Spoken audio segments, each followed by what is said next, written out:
Well, hi divas. I'm Zach, the Swiftologist. Welcome back to my channel. Today we're going to be ranking the ERAS Tour performances. It's been a while since we've just had a Kiki. I've really been in my ologist bag doing thoughtful content, long video essays, and today I just wanted to mess around and do something silly and fun and lighthearted, and we're going to be ranking all of the ERAS Tour performances. Now, this is actually an idea that came to me when I attended 6 nights of the ERAS Tour.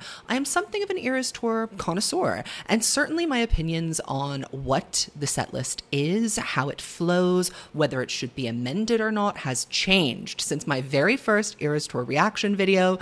You know, we're coming up on 1 year of the tour, which is crazy, and I definitely am anticipating some changes to this version of the tour with Tortured Poets coming out, so I wanted to get my feelings about the tour on the record, and throughout, I guess I'll just kind of make suggestions as to where, you know, in my opinion, I think the show needs to be cut down to accommodate Tortured Poets. I don't think the show can go on much longer. The divas in general admission surely will not be able to stand for 4.5 hours. I'm sorry. Don't care how expert you are at doing concerts. It's too much. So she's going to have to cut some stuff if she wants to incorporate a whole new Tortured Poets part of the set list. And, you know, my mission today is going to be, where can we trim the fat? What can go? What can stay? I definitely, you know, adjusted my bathroom breaks over the time that I was at the ERAS Tour in Singapore in all of those 6 nights. And there were some that I appreciated more than others, as in some I was more happy to miss than other songs. This is obviously also coming from a long time veteran Swiftie, so my opinions are going to be informed by the fact that I have lived with these songs for years and years. So if you get upset easily about people saying mean things about songs that you love, this is not the place for you. But if you're new here, again, my name is Zach. I'm the Swiftologist. I make thoughtful weekly videos about pop culture, and I am so excited because this upcoming month is about to go crazy. I was going to do my Camila Cabello, I love it, why it's not landing, what's going on with her career, etc. video today, but I just didn't have time to get it together after all of the editing kerfuffle I had to go through with my Beyonce video. So that'll probably be coming next week, but this is Tortured Poets month and things are about to happen. I don't know what's going to happen because Girly has been quiet for once. Let's go through the categories that I have for the songs today. We have the Louvre. These are the divas. These are the performances that keep me up at night, what I can watch over and over again. They're burned on the back of my eyelids so that when I sleep, I am playing them while I am deeply slumbering. I'm pretty sure that a lot of it is actually going to fall into that because I do just think that this tour is incredible. Magnifique, I mean, no notes. No notes. These are going to be great songs, beautiful songs. Don't you dare remove them from the set list. Well, all right then, are the songs that I see when they're being performed and I clap and cheer. I go, yes, well, absolutely, of course, sure, why not? Bathroom break is inching closer and closer towards delete. Delete are the songs that need to go, either for pacing, either for whatever it is. But, you know, I've also seen the show from so many different angles now. Like I've seen it front row, I've seen it way at the back of the floor, I've seen it in the stands, I've seen it all the way in the nosebleeds. So I think I have a good sense of like what communicates and translates well, and let's just get straight into it. But before we do that, you need to make sure that you are getting your tickets to Evolution of a Snake live in London. We are performing at the Unicorn Theatre on June 20th for a one-night only performance of 2019 Part 1, where we go death by a thousand cuts through the Lover era. Seriously, we're going to be going in depth. It's going to be super fun. Consider your ERAS Tour pregame. Tickets are going fast and they are linked in my description. So I hope to see you there. Whoever made this picked the same picture for all the different eras, which I don't really appreciate, but you know, I'm too lazy to make one myself, so you gotta get what you get and not get upset. Up first, Miss Americana and the Heartbreak Prince. I mean, there's a sheer gaggery of it all, right? Like when she comes out from under the beautiful curtains. The real opener of the tour is Cruel Summer, obviously. Miss Americana is like a fun way to do it. I get very excited. I think it's been a long time coming is kind of the refrain that leads us into, you know, seeing Taylor for the first time. Certainly a much memed moment. People on TikTok like to use this sound when they're doing their ERAS Tour outfits. I can't hate on that. I can't hate on it. I almost wish it was a little bit longer because it's kind of nothing. Like it really is just like 3 lines of the song and then we go straight into Cruel Summer. Cruel Summer was destined to be the opening of the ERAS Tour, so I can't really say anything about that. I'm going to put Miss Americana in Well, All Right Then. It's not Magnifique, but it's there. Then we have The Woman, the Myth, the Legend, Cruel Summer, the Louvre. I mean, I think about this performance, I'm not kidding, all the time. And in theory, it is such a simple performance. Like it's literally just Taylor in the most gorgina bodysuit you've ever seen in your entire life. And the boots, and she's sashaying across the stage. There is just something so anthemic about the way that it's done, and it's such a simple staging moment, and I think it really highlights like Taylor's stage presence and how she can carry a stadium show literally just by swishing her hips and clicking her heels. It is a gag. To me, it is the gag of the whole tour, and I never ever got tired of hearing this opening. I felt so unbelievably excited every single time I heard it. Obviously, this is just a great song. It translates super well live. The band arrangement of it is gorgeous, and the way that everybody just screams the bridge, I mean, it's a communal moment. It's like being in church together. How would this rank to me in terms of like other opening numbers on her tour? I would say that this is like maybe one of the best. Sparks Fly is kind of eternally my most dazzling and favorite tour opening, just because I think that the build up to Sparks Fly, like the video before and the staging of the Speak Now tour, was so gorgeous.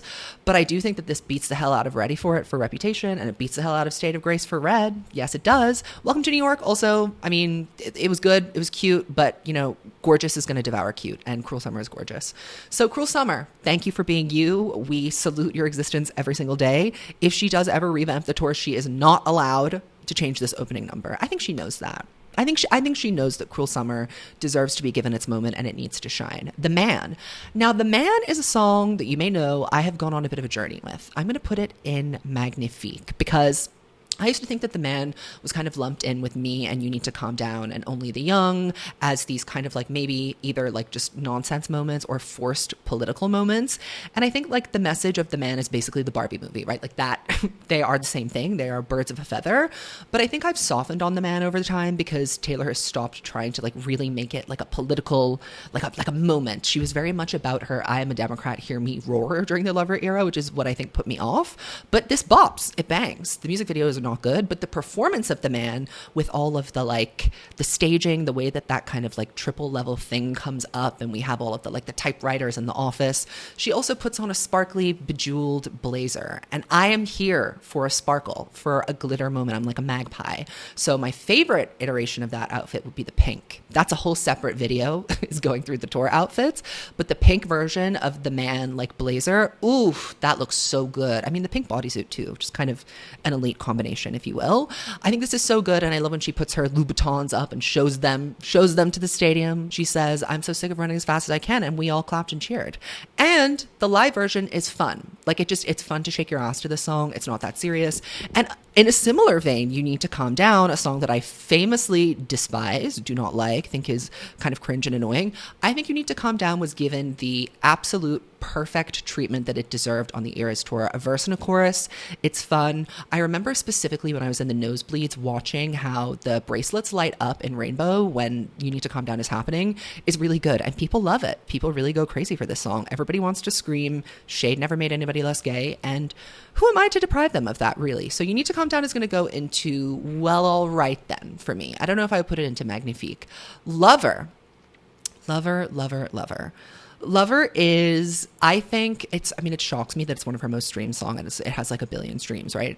It is, to me, it is a quintessential love song, and I definitely found myself appreciating it when I was watching it live. When I watch videos of the tour performance, I'm not inclined to pick this song, and I almost never listen to the song of my own volition. But when I hear it at the tour, I'm like, okay, like this is a very well-written song. It makes sense. We can't really be having a Lover era without hearing Lover the song. So I think I'm going to put that into Well, All Right Then as well. I kind of want to put You Need to Calm Down into Magnifique. You know what? We're going to revisit that later once I see how the categories start to stack up. The Archer, delete. Sorry. I know everybody loves the fucking Archer. For some reason, everybody loves Archer. I don't get it. I really don't get it. It doesn't really have a place in the Lover era. If there was a story being told chronologically, maybe I could see why it would be there. I honestly think it's just a moment for her to catch her breath and like walk around. It's a great opportunity to get pictures of her because she stands still in one place in that Gorgina, like shiny bodysuit for ages. But to me, I think this could have been a verse, a chorus, and a bridge. Like, why are we going to like jewels and gems such as Fearless and cutting them down and leaving the Archer in full? This is what doesn't make sense to me. I think the pacing of the show is a bit inconsistent, and some sections of the show are like a lot longer than others, and I think that the longer sections actually, hot take, shouldn't be there or should be like much cut down. So the archer is getting a delete for me because I don't think it moves the story along. It's kind of boring visually to look at. I think she even looks kind of bored when she's doing it. And that's my truth. Up next, we have Fearless. Fearless is a moment that truly brings me to tears every time I see it. I don't know if you've seen my YouTube short or my TikTok of me carrying my section during Fearless, but Fearless is an emotional moment, I think, for any fan. It's the first glimpse of an old Taylor. And what I love so much about the ERAS tour just in general is like how earnestly Taylor is committing to the bit of like inhabiting these versions of her old self. She could very easily just like don the garb and like walk around looking bored and tired, but I think that she really like is such a present performer always, and that really suits the ERAS format because you do have to commit to like becoming this old version of yourself. And I love these like interview snippets that she's given with Time magazine and also in her NYU graduation speech where she talks about like embracing cringe and embracing like the past versions of yourself. I think that the re-recordings process and like the masters in general has made her attachment to her old work so much more introspective and meaningful in hindsight.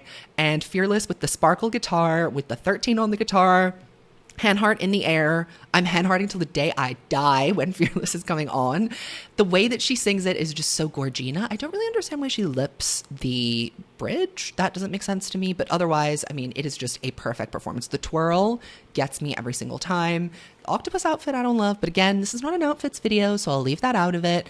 But Fearless is just a classic. It's a classic, and it should be completely done in its entirety, just like Love Story and You Belong With Me, which are the songs that are up next.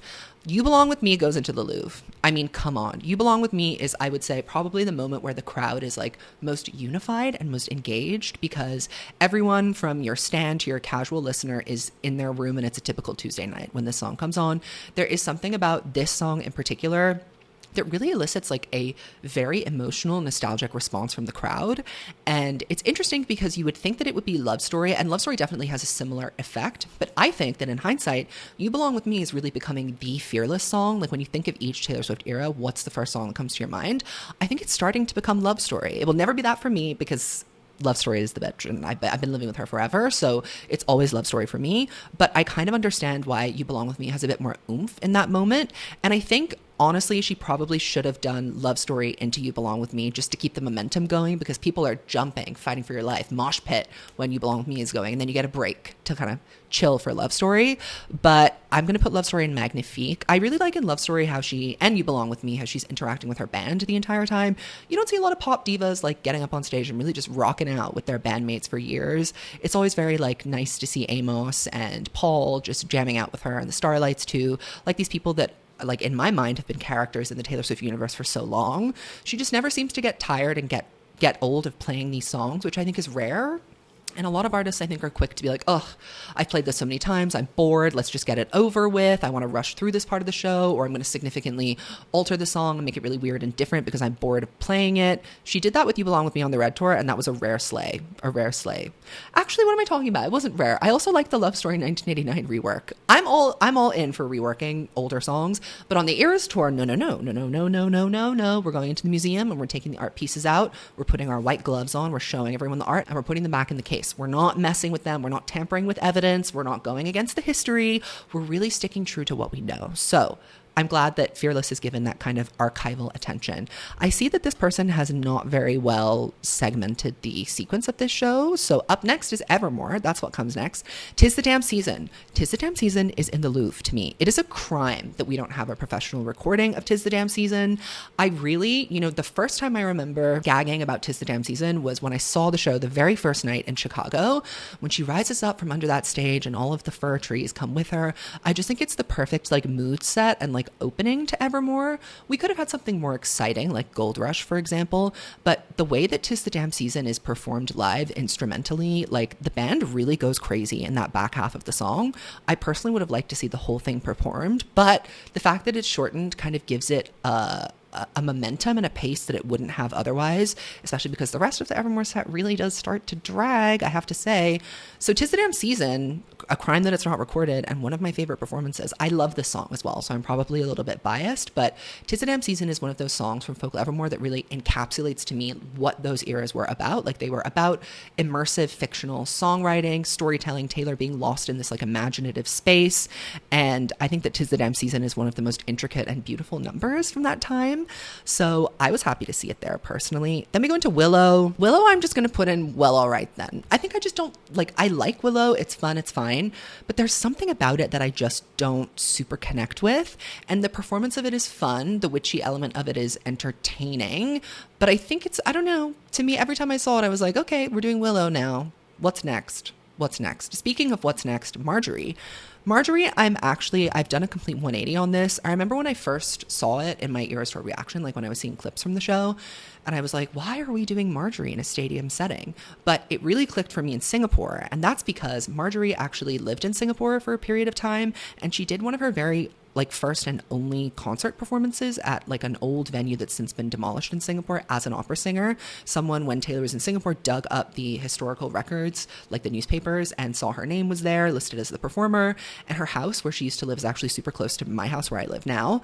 So to hear Taylor singing Marjorie in Singapore, which is kind of like the nexus of where her grandma was like young and able to kind of still somewhat pursue a career while having kids, it was really beautiful to hear Marjorie's voice ringing out through the National Stadium. How many years later? What, like 70, 60 years later? I thought that was really special. And I think that Taylor really, when you see her performing it live, especially in the front row when I was up close, you can see how much it means to her to be able to have this space on stage every night. So I am in favor of Marjorie now. I wouldn't say it's my favorite performance, but it definitely brings a tear to my eye. And I love the bridge of this song. I'd forgotten how much I love the bridge of it, but it's a beautiful number. Champagne Problems. Delete. No, I can't. I know you girls are going to get so mad at me. Bathroom Break. I'm only not putting it in delete because people really love this song and people really have a moment of catharsis screaming the bridge. But to me, first of all, the standing ovation at the end is ridiculous. Okay. We're at a 3.5-hour show. We don't need to be doing 8 minutes of applause. Why are we doing that? It hurts my ears every time. The screaming is way too loud. Even with earplugs in, I was like, girly, let's stop. It's also boring. It like to just stand there and scream. I get bored. On night 6, I was like, okay, come on, pack it up. Let's go. We need to be moving on to the next song. I'm ready to go. I'm hot. It's hot in here.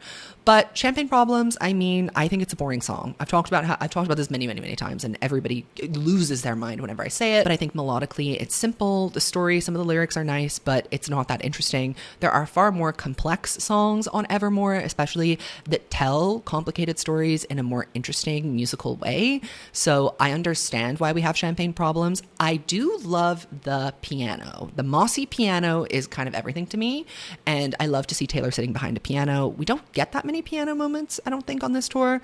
So I'll take it, but I will be going to the bathroom during this period of time. Like, especially the first time I saw it, I was getting walking tacos in Chicago. And in Singapore, that's why I went to fill up my water bottle, used to go to the bathroom. I would like stand at the back, take a look at the crowd. It was cool. Tolerate It, the Louvre.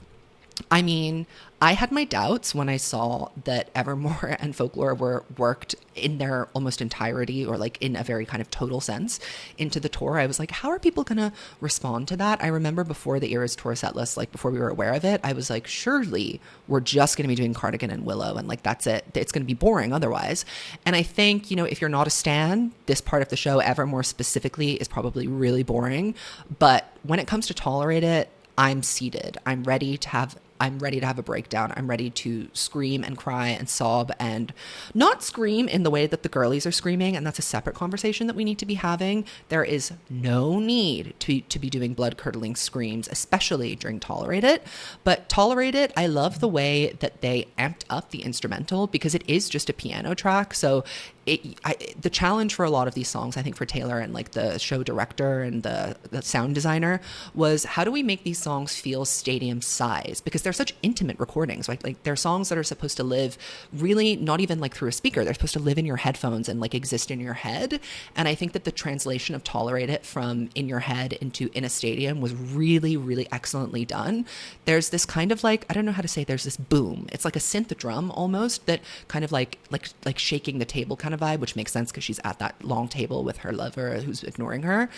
There is a gravitas that is given to Tolerate It. It's also cut down, which I think helps. And I love the intro of her setting up the table, really just visually illustrating what this song is about, makes it even more painful. And the bridge where she's hopping on the table, and it's It's everything. It really is everything. And she gives it everything. She gives it everything. I noticed when I was up close, especially in the front row, I was like, where am I going to see the moments where she looks bored or where she looks like not interested? There wasn't a moment. The only moments that she looked disengaged or bored was when the lights were down and they were changing her clothes on stage. And she wasn't bored. She was just focusing on trying to get into the next song. So I think to make all of this feel very immersive and to feel very connected to it all is a true feat and accomplishment. So tolerate it. They could never make me hate you. Okay, Reputation, the best part of the ERAS tour, some might say. Some might say, is it me? I don't know. But you'll hear from me later on what I think my favorite part of the set must be. But Ready for It. I mean, that intro video is something else. I thought that we wouldn't be able to get better than the Reputation tour intro video because that really is so iconic in and of its own right. But when you're in that crowd and that hissing snake comes on, everybody goes nuts. And I think especially because this follows Evermore, which is a lull in the set, and I think that something the locals would be very kind of like, oh my God, when is this going to be over with these piano ballads? I think when you realize that the snake is about to appear and someone in a certain kind of boot is going to be coming out and stomping around the stage, you get excited. You really do. You get very excited. And the way that she enters is so iconic. I mean, the clip clop, the clip clop, the clip clop, and then boom, boom, boom into the instrumental. Come on now, excellent.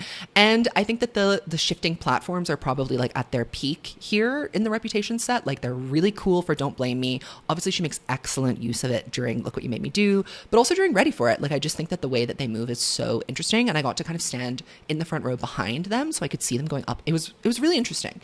So I would say that Ready for It, it is iconic. It definitely is iconic. My small gripe with it is that I think the choreography is weird, and I think most of the choreography for the ERAS tour actually is very bad. That's not to say that Taylor is bad at dancing, but I think the way that some of the choreography is done is super corny, and I'll point it out as we go through. But I did watch an interview with the person who did the choreography, and she said that it was a really difficult task because of the way that the stage is, the way it's set up, and it's like a projection. You can't put any marks on the stage, because usually like with a tour, you would be able to put like little pieces of tape or little X's that the dancers and people can see so they know which positions to get into.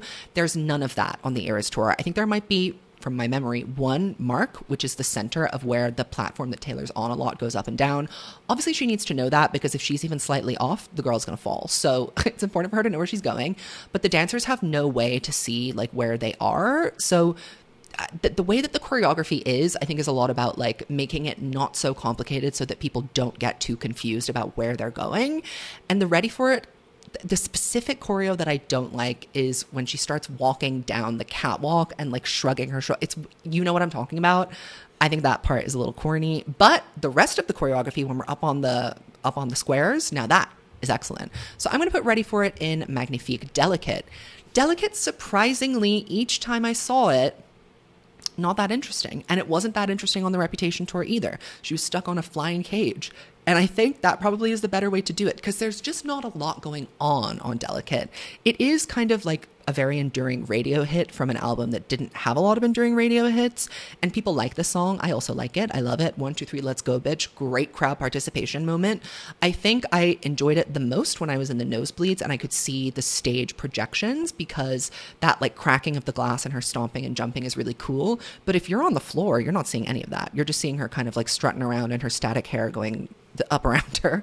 So it's a good moment for pictures, I suppose, but I think it's not as interesting as it could be. And I'm almost of the mind, like, Don't Blame Me isn't even my favorite song on Reputation, but it has a gravitas in the performance that Delicate just doesn't have. So I'm kind of like, we should really be cutting down Delicate and doing all of Don't Blame Me instead, because Don't Blame Me is shortened. So why don't we switch that up? Delicate, I'm going to put it in, I don't want to put it in Bathroom Break.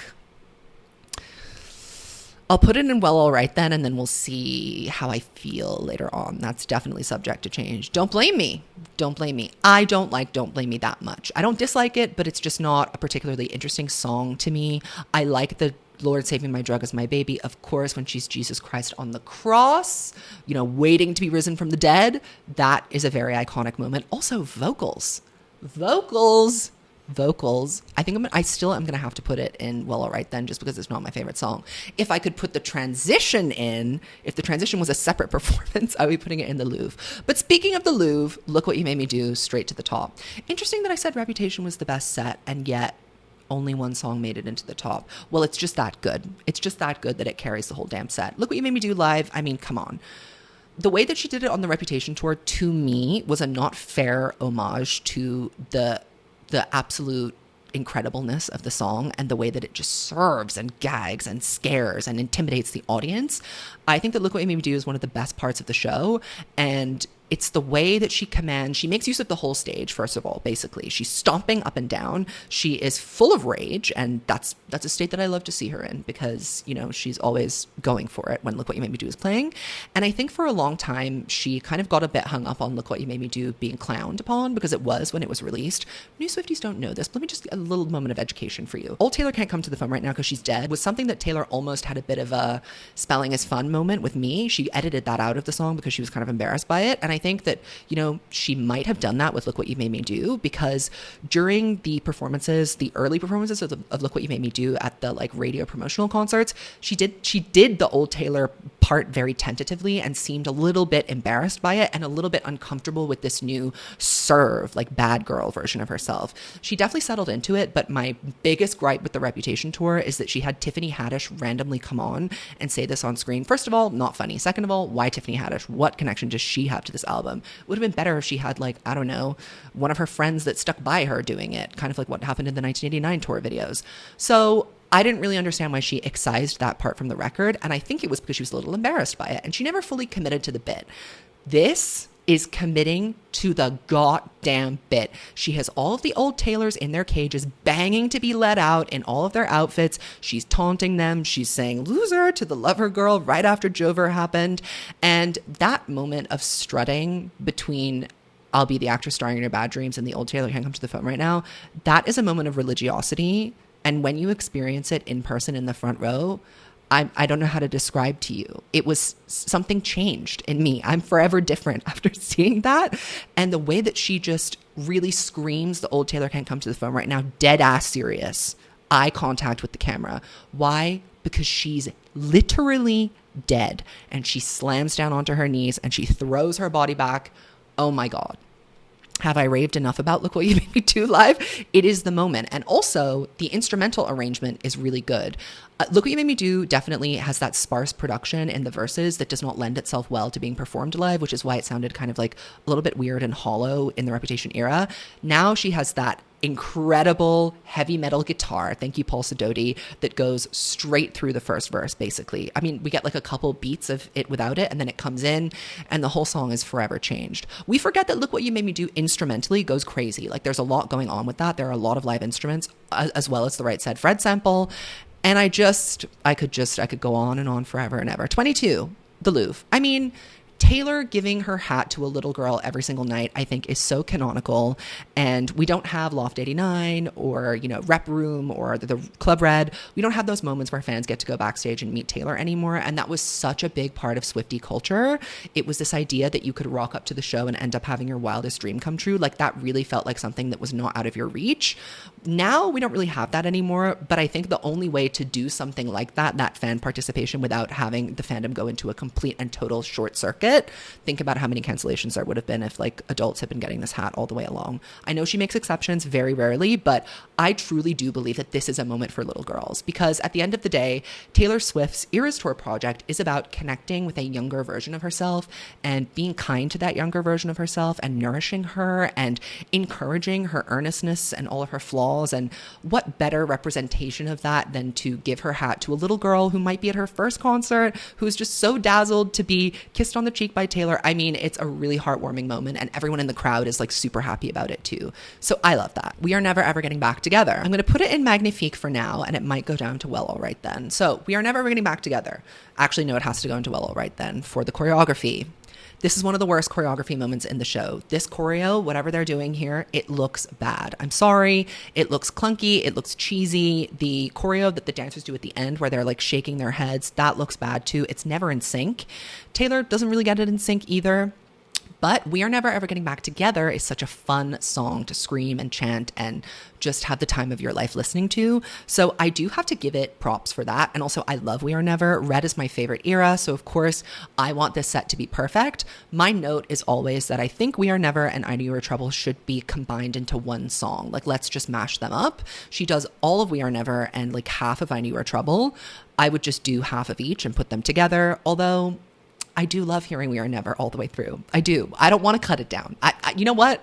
I Knew You Were Trouble is going to go into, well, all right then as well. And I'm going to put We Are Never into Magnifique because it is just such a moment. I Knew You Were Trouble. I don't know what it is. I feel like I've just heard it too many times. I've seen it on too many tours. And yeah, I think it's given the exact amount of attention that it deserves. That verse, that chorus, that bridge, and then we're done. I love the smoke machines. That's a really fun part of it. Also, back to We Are Never, I like the interactions that she has with her dancers in that song towards the end, especially in Singapore when they were making it like Singaporeified and using like Singlish. I thought that was really cute. And she's always serving attitude in We Are Never. Okay, enough about We Are Never. All Too Well 10, the Louvre. I mean, at the end, I'm going to go through the Louvre and rank them in accordance, you know, best to worst Louvre performance. But All Too Well 10 is everything to me. Every single time I heard All Too Well 10 live, it stopped me in my goddamn tracks and it made me genuinely emotional.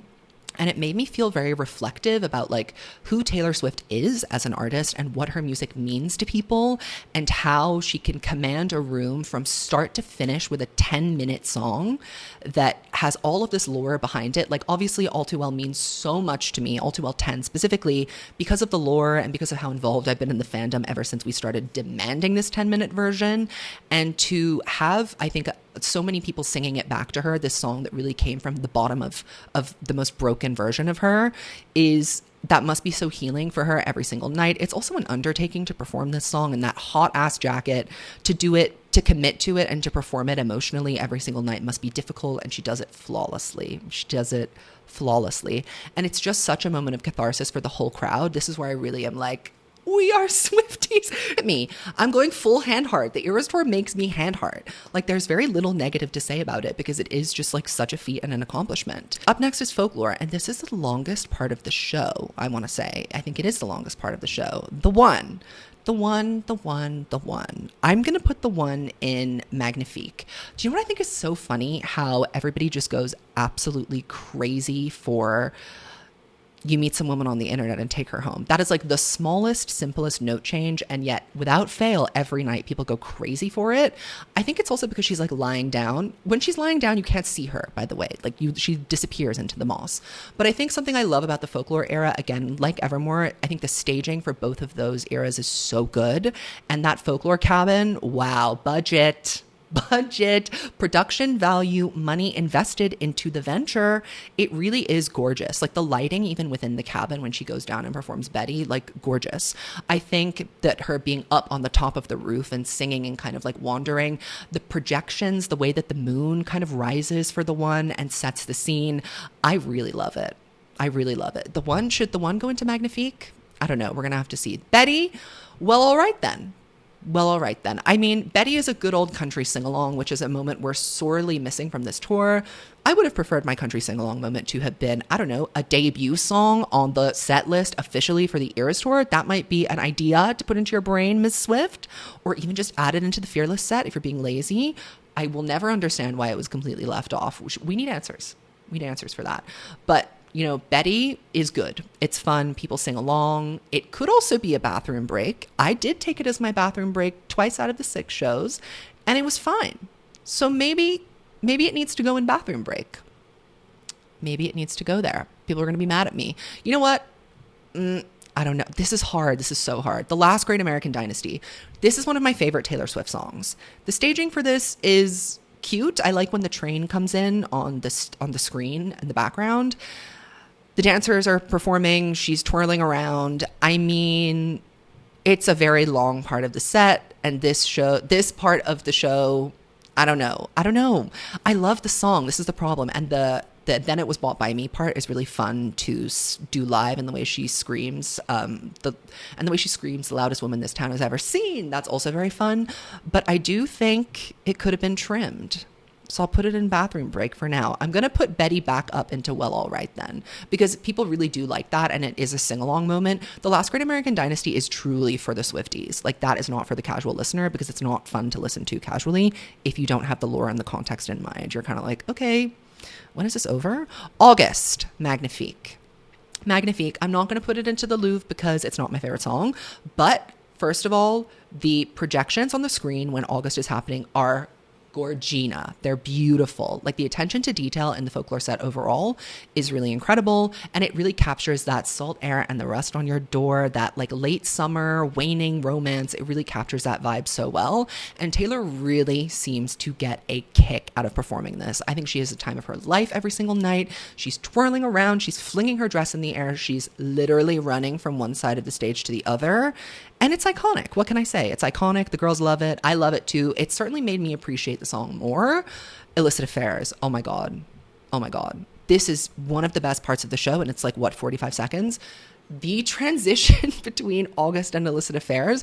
I actually wish we had more of these transitions, like the Look What You Made Me Do, Don't Blame Me. Like, they're such interesting parts of the show to see different parts of Taylor's work interacting with itself, because that's what I thought the Eras tour was going to be. I thought it was going to be more of the eras meshing and melding together and grouping things maybe by theme or by vibe rather than strictly by era. But that transition into Illicit Affairs, oh my God. I think probably, like, everyone's like, we need a full version of this, but I think it wouldn't have the resonance and the power that it has if it was longer than what it was, because the rest of the song is fairly subdued. What we are sincerely missing and we need to have is an acoustic performance of This Is a Surprise Song, where she gives us that arrangement with the guitar. When's that happening? You did seven, the flop poem. You made that into a surprise song. One of my favorite songs that you butchered for a poem. Illicit Affairs, it's everything to me, and she gives it everything. Also, the way that the transition from August to Illicit Affairs, like, it makes sense thematically the way that those songs go, because August is an illicit affair. Love that so much. My Tears Ricochet. This is a hard one. I did unfortunately have to take a bathroom break when I was front row at the Diamond, behind the Diamond, only because it was the only part of the show that she was like far away, so I wasn't going to miss anything. She's like at the very end of the stage, so I ran to the bathroom, singing the whole way there. I was like, I can go anywhere on the way to the bathroom. But My Tears Ricochet live, I think the first time I saw it, I was really tired. By the time we got to Folklore, I was not used to the show. I was like, okay, we need to be hurrying up. But the more that I've listened to it and seen it live, my dad's impression when he saw it was, wow, that song is really amazing. And she really feels it. She seems really into it. And it's so true. I mean, My Tears Ricochet is kind of the beating heart of the Eras tour, if you think about it, because the Eras tour is the ultimate FU to Scooter Braun. Let's do our prayer. I haven't done that in a while. Dear Lord, we pray for the downfall of Scooter Braun and only bad things to happen to him for every day of the rest of his life. Amen. It is really the thesis of that feeling, because the Eras tour is Taylor rubbing it in their faces, the people who stole her life's work from her. She is saying every single night, this is mine, you will never take it away from me. And My Tears Ricochet is one of her most vulnerable songs because it's about this specific topic that is so close to her heart. I would say this topic is so close to her heart that she has barely written about it because it is so painful. But this song resonates with me so much when I hear it live. The part that really gets me every time is, I didn't have it in myself to go with Grace the last time that she says it. It really is like, you know, Taylor is known for being like dramatic and petty and blah, blah, blah, all this stuff. But this was one of those scenarios where she had no choice but to be the worst version of herself because the worst possible thing was done to her. And I think that she really performs this song whenever she sings it. Like, she must be tired as hell at this point during the show. It is a slow, long number, and she's giving face the entire time. She's giving angry. She's giving, I'm feeling this all over again for the first time. And that's the best kind of performance. Also, the like water visuals behind it are really cool. And I think the choreography here is perfect. It's very understated, but you definitely do need something going on the stage when we're doing a song of this length, and I love it. So I kind of want to put it in the Louvre. I actually do. That's where it is for right now. Cardigan, delete. Why is it there? It's boring. I'm over Cardigan. I'm over pretending like Cardigan is a good song. It's a fine song. It's an okay song. It really is overrated because it is part of the triangle. It is not, it is the least best song of those three triangle songs. And I think that it's kind of boring. Everyone's a little bit over it by the time we get to that part of the show, including her. If there was a time I did see her energy kind of flag, it was a little bit during Cardigan because it's slow and it's her make my way back to the main stage part of the show.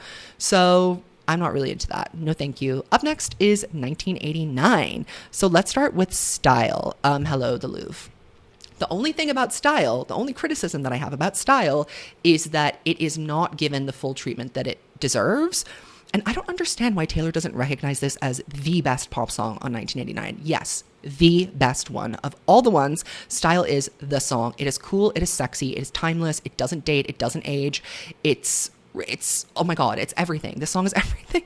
And the fact that you could get the guitar riff right live, but you couldn't just get Paul Sidoti into the studio to play it into an amp. Why not? Why not? But I love Style. I will never get tired of Style. It just feels like the mood and the tone of the show completely shifts here, and it comes at the most perfect time, because after Folklore, like, your energy really is starting to flag, and if you're a casual stan, you're a local, you might be a little bit bored. It's the same idea as having Ready for It, immediately follow Tolerate It. Having Style open the set for 1989 is an incredible idea. It just should be longer. Like, it should be the full song. She did this on the Reputation tour too, chopped it down and mashed it up with You Belong With Me and Love Story. Weirdest decision of all time, but it serves, and she knows it. You can see it in her face when she's strutting that she definitely has that red lip classic thing that everybody likes. We all like it. We clapped and we cheered. And I like getting to see which dress, I like to see which color of frock she's wearing. That's an exciting moment. The one thing I don't love about Style, again, is the choreography. This thing, it makes it very cutesy, and Style is not cute. Style is gorgeous, and gorgeous devours cute. We need to be strutting, and she does do plenty of strutting, but we need to be slinking. We need to be sauntering. We don't need to be, that's not the vibe of Style. So again, choreographer, you read the room wrong. You read it wrong. Blank Space. I mean, what can you say about Blank Space? Magnifique. The staging for Blank Space is interesting. Those bikes, the neon in general, it's interesting. Yeah, the golf club is cool. When you look at the blocks that move up and down, there are these like 4 mirror images of Taylor doing the choreography. And I didn't realize that when she's on the thing, she's mirroring the choreography, but it's such flop, unnoticeable choreography that you're just kind of like, why are there 4 versions of her there and her on top? What's the purpose of this? It's like a visually perplexing part of the show, but Blank Space is everything. So you can't really go lower than Magnifique. You could do anything to Blank Space and it would still be the best song ever created live. Shake It Off. I mean, Magnifique. Magnifique. I kind of want to put it in the Louvre, but there's nothing super special about it, I would say. That kind of might be the only thing it suffers from. It is really fun. I hate the choreography. Actually, this is why it's not in the Louvre. The choreography this is the worst choreography. It's really not good. I really don't like it. But I am just going to shake it off. I am, period. Every time it comes on, I go absolutely insane. I go crazy. Because what else are you going to do? When you're being instructed to shake it off and you're not shaking it off, go home. Go home. Go give your ticket to someone else who actually knows how to shake it off. Okay, Wildest Dreams, delete. If you're not going to do it properly, why tease us like that at all? I don't understand why we do the bridge over and over and over again. Just do a full verse, a full chorus, the bridge, and another chorus. We don't need to be repeating that line over and over again. It's not good enough to repeat that many times. It sounds good when you repeat it once. When we're going twice, 3, 4, enough. No more. I'm sick of this. I like the visuals. I do. I like the projections behind the screen of her on the bed, literally tangled up with you all night, etc. I appreciate that. I just don't appreciate the way that this was done. And if I put Bad Blood in the Louvre, then what? What can I... Bad Blood is fun. Bad Blood is so fun. It serves. She has edited it down to a T for the 1989 set. She cuts out the boring parts of the song and just does the exciting parts, which is the chorus, the pre-chorus, and the bridge.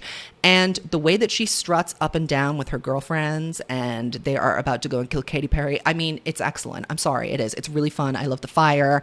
I love the little choreography here. Actually, this is the best choreography in the whole tour. If you would believe it, it is. Unfortunately, I think I'm being a little bit delusional, and Bad Blood needs to go down into Magnifique because it is like a 3-minute song. The surprise songs. Now, come on. The surprise songs are everything. They are the Louvre. They are the reason why we get our asses up and go to 6 ERAS tour shows. That's why we do it. It is the moment. You are paying for that experience, the experience of being able to be surprised. The mashups, you could be getting anything on that stage. You don't know. You could be getting a Taylor's version announcement. It could be everything you want. It could be your worst nightmare. I've had both happen and lived to tell the tale. So we have to put it in a place of respect. I just realized that we completely skipped Speak Now because of the way that this is like set up. So pause, rewind, Speak Now. This might be my favorite part of the show. It really is. I think she picked the two perfect songs to do. I wish Enchanted was done in its entirety, but it is a long song, so I understand cutting it down. It's almost kind of more special to have all of Long Live being done because it is, at this point, a song for the fans, and it is true fan service that she added Long Live onto the set list. She heard our desperate pleas and cries. She said, all right, I'm going to get that koi fish guitar. To think there was a version of this tour that I saw in Chicago that did not have a koi fish guitar.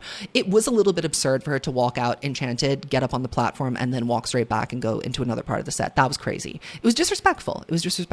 But I think she came back around to Speak Now after doing the re-recordings, and we got exactly what we deserved. So the Speak Now part of the set is so special to me because this is the part of my tenure as a Swiftie where I remember being the most delusionally hand-heart. Like, she could do no wrong. Everything she did was perfect to me. This album accompanied me through a very trying time in my life. It's just a special, special moment for me. Enchanted just made me burst into tears the first couple of times I saw it. And I mean, Taylor in a ball gown, it never gets old. It simply doesn't get old. Unless she's wearing one of the ugly gowns, of which there are a few. But the elite gown is the pink one. We all know that, right? Like, the pink gown is the Enchanted gown. I think a purple gown would be nice if we could come up with that. It is Speak Now, after all. Long Live is also going straight up in the Louvre. When she holds up her guitar and says, we held them up for our town, that was everything. Sobbed my goddamn eyes out when I heard Long Live live because that one is for the veterans. That's what it's for. All right, now we're getting into the part of the show where each and every time, except for the night that I was front row the first time, I was like, oh my God, I'm tired. I'm tired. You do get tired, especially after the 1-2 punch of 1989 and the surprise songs. Your energy wanes. It wanes, it waxes and wanes. And you know what? I'm okay with that. It had to be there. We had to have Midnights. She had to have something current, relevant to put on. Lavender Haze, well, all right then. Not a big fan of that song. The staging of it is okay. I like the end when the hot guy comes up and he's shirtless. That's cute. Antihero, I think, is magnifique. Antihero is really fun. Antihero, just the way that she's stomping around stage. And I love that tee, that glittery tee in different colors. It does something for me. I like that. I like that she goes to wave at the plebeians up the side who've been staring at a screen the whole night. I like that for them. Midnight Rain. Well, all right then, Magnifique. It's not in the Louvre. I'm going to put it in Magnifique. She doesn't really do the whole song. I love the quick change. It's not a Taylor Swift show if there isn't a quick change on stage, so I love that. I also love how that happens in the best line of the song and one of the best deliveries vocally on Midnights. It came like a postcard. Just a beautiful moment. A show-stopping moment that has never been done before. So, you know what? We clap and we cheer. Vigilante shit. Bathroom break. Boring. I can get over that. But you know what? That could even go into delete. I'm putting that into delete. I'm over it. I've seen it a million times. It's not that good of a song. The chair dance isn't even that good. Overrated. That is for people who love TikTok. Really, that's who it's for. Bejeweled. Magnifique. I think it's cute. I think she's a cute girl. I think that Bejeweled absolutely should be on the set list. Do I think we could have done more with it? Yeah. I think we could have done something a little bit bigger with Bejeweled, but Girly is tired at this point in the show. Like, we need to be hurrying it up. Mastermind. The Louvre. Sorry. To me, it's in the Louvre.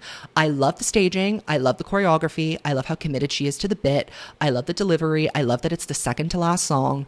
I think that it's a really exciting, anticipatory moment, which is given the payoff with Karma. Karma, to me, is only Magnifique. Again, I hate the choreography for Karma.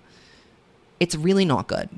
I hate to tell you that, but the choreography for Karma,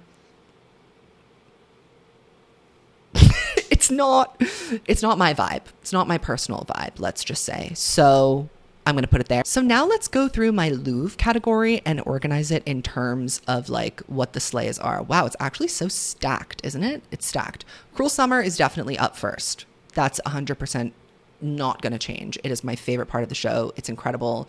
It changed my life. I think that All Too Well 10 is a second, and that's objective because I don't think I would put it second personally, but I think that it is like just such an iconic and central moment of the show. I kind of want to put Illicit Affairs up third because I think it's stunning and it's different, and the way that it was arranged is so interesting. I think we've got to have the surprise songs up next because that's what everybody comes to the show for, to be honest. I mean, we come for everything, but like that is a really interesting part of the show that I think appeals to a lot of people. My Tears Ricochet, You Belong With Me, Fearless, Mastermind, Enchant, Long Live. I kind of want to put Long Live after the surprise songs because it's special. It's special to the fans. And in a similar token, I'm going to put 22 after Long Live because the giving the hat to the little girl is a really special moment and part of the show. Look What You Made Me Do has got to come after 22. Yep. Yeah, it definitely does. Enchanted, to me, is going to come after Look What You Made Me Do. I think You Belong With Me probably has got to come after 22 and before Look What You Made Me Do. It's iconic. It's iconic. Look What You Made Me Do, Enchanted, Fearless. That makes sense to me. Style, I'm going to put a little bit closer up. I'm going to put Style after Fearless because we never go out of style. I'll put Mastermind last because that is a personal, if I'm really being strict with myself and just doing like the actual really, really, really iconic moments and parts of the show, I'll put Mastermind down here, and I'll also bring 'Tis the Damn Season down here. That's upsetting. So after Style, I would put Tolerate It and My Tears Ricochet. And those are the real show-stopping moments to me, in my opinion. Well, that's my ranking of all the ERAS Tour performances. Let me know what your Louvre performances are and what your Delete performances are. Give me 2 of each. I want to know what you think. And don't forget to get tickets to Evolution of a Snake Live. I'll see you in my next video. Goodbye, Swifties.